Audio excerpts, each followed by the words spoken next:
Hi hello నమస్తే అందరికీ స్వాగతం సుస్వాగతం మన ఛానల్కి. ఈరోజు మనం డిజిటల్ జీవితాల మూలాలకు తాకే ఒక కీలకమైన అంశాన్ని పరిశీలించేద్దాం. డేటా గోప్యత మరియు ఆధార్ నిఘా చుట్టూ ఉన్న ఆందోళనలు. ప్రభుత్వ ట్రాకింగ్ సామర్థ్యాలు, పౌరుల డేటా గోప్యతపై దాని చిక్కులు మరియు ఈ శక్తివంతమైన గుర్తింపు వ్యవస్థ చుట్టూ కొనసాగుతున్న చర్చలను అన్వేషించేద్దాం. ఇది సంక్లిష్టమైన మరియు అభివృద్ధి చెందుతున్న అంశం కాబట్టి ప్రారంభించేద్దాం. మొదట భారతదేశం యొక్క ప్రత్యేక గుర్తింపు వ్యవస్థ ఆధార్ మన డిజిటల్ మౌలిక సదుపాయాలలో అంతర్భాగంగా మారింది. సమర్థవంతమైన సేవల డెలివరీ మరియు సామాజిక చేరిక కోసం ఒక సాధనంగా మొదట భావించినప్పటికీ దాని విస్తారమైన డేటాబేస్ మరియు నిఘాకు అవకాశం పౌరుల డేటా గోప్యత గురించి గణనీయమైన ఆందోళనలను పెంచాయి. ఆధార్ డేటాబేస్ బయోమెట్రిక్ డేటా, జనాభా వివరాలు మరియు లింక్ చేయబడిన బ్యాంకు ఖాతాలతో సహా వ్యక్తిగత సమాచారం యొక్క సంపదను కలిగి ఉంది. ఈ కేంద్రీకృత రిపోజిటరీ విస్తృత ప్రభుత్వ ట్రాకింగ్ మరియు నిఘా కోసం ఉపయోగించబడే అవకాశం ఉంది. ఇది వ్యక్తిగత గోప్యత క్షీణించడం గురించి భయాలను పెంచుతుంది. ప్రభుత్వ సేవలను క్రమబద్ధీకరించడానికి, మోసాలను నిరోధించడానికి మరియు ప్రయోజనాలు ఉద్దేశించిన లబ్ధిదారులకు చేరుకునేలా చూడడానికి ఆధార్ అవసరమని ప్రభుత్వం వాదించింది. పౌరుల డేటాను రక్షించడానికి బలమైన భద్రతా చర్యలు అమలులో ఉన్నాయని మరియు దుర్వినియోగానికి అవకాశం ఉంటే కఠినంగా నియంత్రించబడుతుందని వాళ్ళు పేర్కొన్నారు. అయితే సమగ్ర డేటా రక్షణ చట్టం లేకపోవడం మరియు స్వతంత్ర పర్యవేక్షణ యంత్రాంగాలు లేకపోవడం పౌరులను దుర్వినియోగానికి గురిచేస్తాయని విమర్శకులు వాదిస్తున్నారు.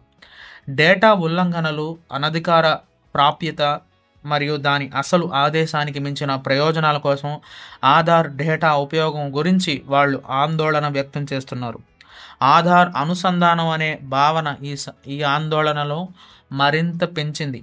బ్యాంకు ఖాతాలు, మొబైల్ ఫోన్ నెంబర్లు మరియు సంక్షేమ పథకాలతో సహా వివిధ సేవలతో ఆధార్ను లింక్ చేయడానికి ప్రభుత్వం యొక్క ఒత్తిడి పౌరుల కార్యకలాపాల యొక్క విస్తృత ట్రాకింగ్ను అనుమతించే కేంద్రీకృత వ్యవస్థను సృష్టించింది.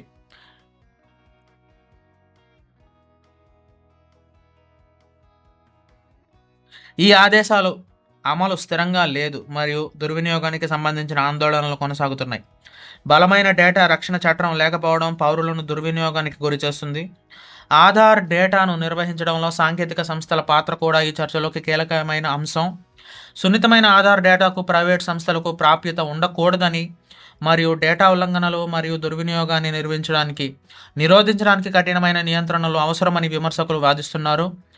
ఆధార్ డేటాను నిర్వహించే ప్రభుత్వ సంస్థల పారదర్శకత మరియు జవాబుదారీతనం గురించి కూడా ఈ చర్చ ప్రశ్నలను లేవనెత్తుతుంది. పౌరులకు వారి వ్యక్తిగత సమాచారంపై ఎక్కువ నియంత్రణ ఉండాలని మరియు పారదర్శకత మరియు జవాబుదారీతనం నిర్ధారించడానికి స్పష్టమైన మార్గదర్శకాలు అవసరమని విమర్శకులు వాదిస్తున్నారు.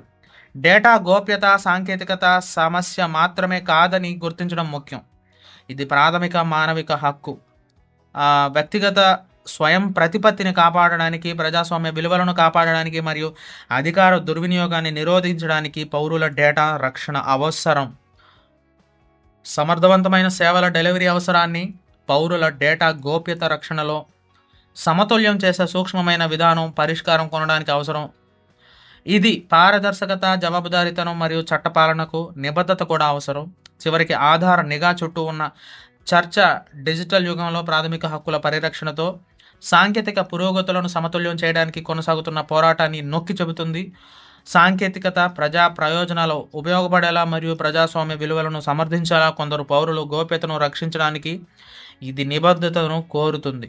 ఇది సంక్లిష్టమైన మరియు అభివృద్ధి చెందుతున్న సమస్య మరియు విభిన్న దృక్కోణాలతో పాల్గొనమని మరియు మీ సొంత సమాచారం ఆధారంగా అభిప్రాయాలను రూపొందించుకోవాలని నేను మిమ్మల్ని ప్రోత్సహిస్తున్నాను. ఈ చర్చపై మీ ఆలోచనలు ఏమిటి కింద కమెంట్స్లో చెప్పండి. ముఖ్యమైన సమస్యల యొక్క లోతైన విశ్లేషణల కోసం లైక్ చేయండి, షేర్ చేయండి మరియు సబ్స్క్రైబ్ చేయడం మర్చిపోవద్దు. చూసినందుకు ధన్యవాదాలు. తదుపరి వీడియోలో మళ్ళీ కలుస్తాను. అంతవరకు బాయ్.